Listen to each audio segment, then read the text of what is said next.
Dalvin Cook is a guy that has been one of the best running backs in the NFL since he was drafted. And he was supposed to be a first-round draft pick who fell out of the first round and went to the second round and was probably one of the biggest steals in that draft. But not only that, Dalvin Cook did not have an off season last year. As a matter of fact, he was probably his most healthiest in the last 3. So why all of a sudden did Minnesota decide to part ways with Dalvin Cook? I can't answer that question. We all know they have the most electrifying wide receiver in football in Jefferson there. They drafted a top-end wide receiver in the first round in the 20s. They don't have a running back this elusive. And to let go of a player like this and get nothing back for him only says one thing. It has nothing to do with money, guys. Dalvin Cook and the executives over there are not getting along.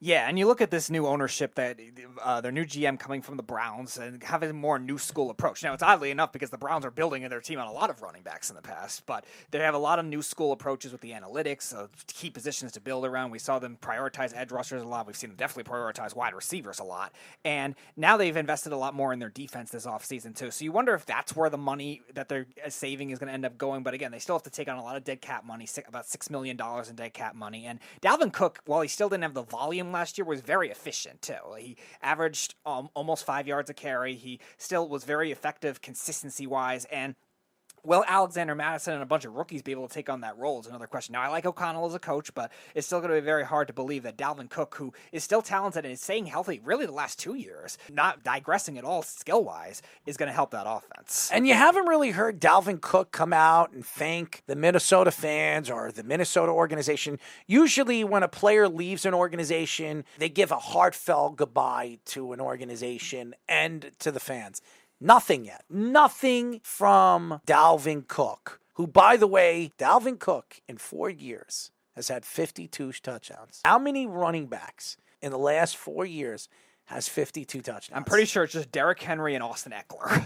It's unbelievable. Those numbers are ridiculous. And wherever he goes, Miami, which I believe that's where he's heading, Buffalo, the Broncos, no Jet fans, it will not be the Jets.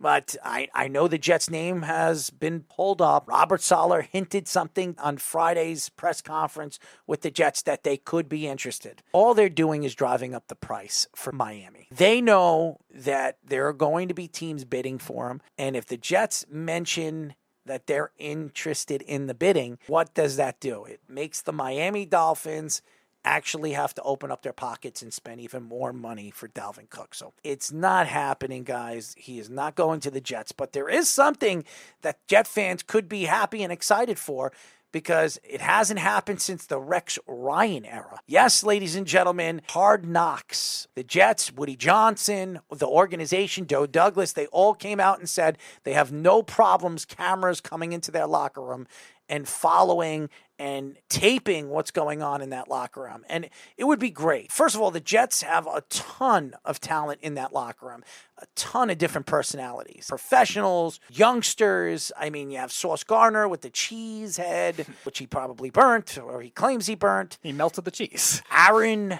Rodgers, another personality that you would love. And Aaron Rodgers has never been on Hard Knocks. That would be very interesting to see one of the greatest quarterbacks of this era and this time actually being followed with a camera and being studied by a camera. And then you get the opportunity to see even Garrett Wilson and Breece Hall and some of the youngsters that they drafted in this past year's draft. So Aaron Rodgers being over there, and it's good for the NFL too, being that one of the greatest quarterbacks, so probably could be the last time that you get to know Aaron Rodgers. And I don't know if he's going to play another 2 or another year after this year. I do believe he'll play at least one more year after this year. Nevertheless, this is the last time that you're going to get a chance to get to know this guy. And he is an interesting fellow. There's no question that he is, as he likes to hide away in the darkness for a couple of days. So why not do something like this and have something like this and have Hard Knocks here in New York once again after almost 13 years?